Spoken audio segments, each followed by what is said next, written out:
We have our latest tropical storm in the Western Pacific. This is Saola, also known as Goring in the Philippines. Winds right now 65 kilometers per hour sustained, with pressure down to 1,002 hectopascals as the storm system gradually intensifies just off the northeast coast of Luzon, southeast of Taiwan. Here's the deal, though. This is kind of an interesting forecast track. It's going to move off towards the north and eventually shift towards the south and linger off of the east coast of the Philippines the entire time, pulling in that moisture from the west, creating heavy rainfall for the western seaboard and the northeastern coast too of Cagayan if this does kind of drift further back there towards the west. Very interesting track, and there's a lot of factors taking in play here. For starters, you have this high pressure ridge located over eastern China. Remember, these storm systems don't run uphill. They want to flow downhill like water.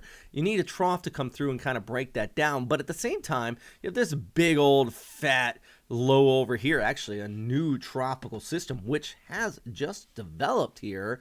Actually, just show you the forecast from the Japan Meteorological Agency on this. And the key thing right now, I'm not terribly worried about it, is one of these storms that is could become a tropical storm, but basically going to fade off here towards the north. I'm not concerned too much about it, but it is influencing the weather with Saola, also known as Goring, because you still have kind of this big tail coming in on the back side of it, and you almost have a bit of a Fujiwara effect. Now it's more that this thing is control, and it's actually pulling in our storm system towards the south and east, kind of working in with that inflow, the same way that that storm and Saola, also known as Goring, works with the inflow, pulling in that moisture from the west, and the reason why the west coast of the Philippines is going to see that heavy rainfall. So kind of interesting to see these two areas work together, and you see this trough coming through right there. That hopefully should start to break down that ridge as we go ahead in the next week and pull our storm system north.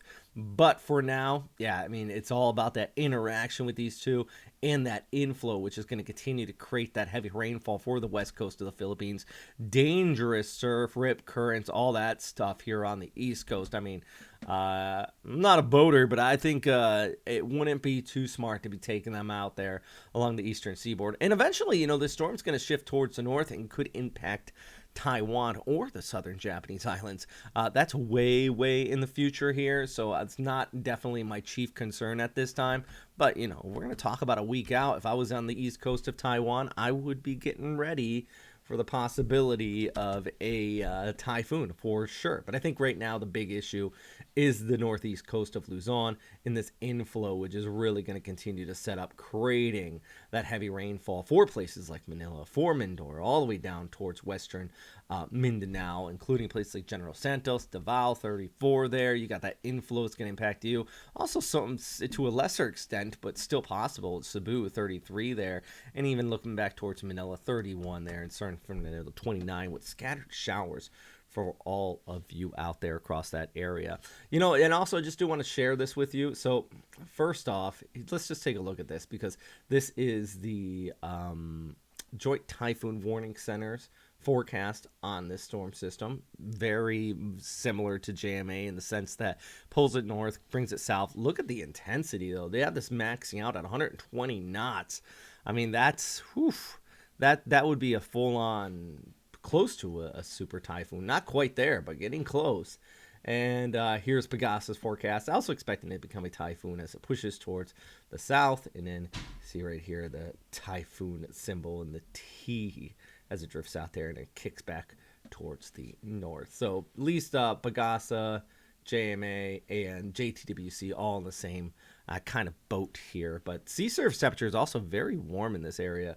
I'm about 4 to 5 degrees. No, that's not right. I'm reading the wrong number.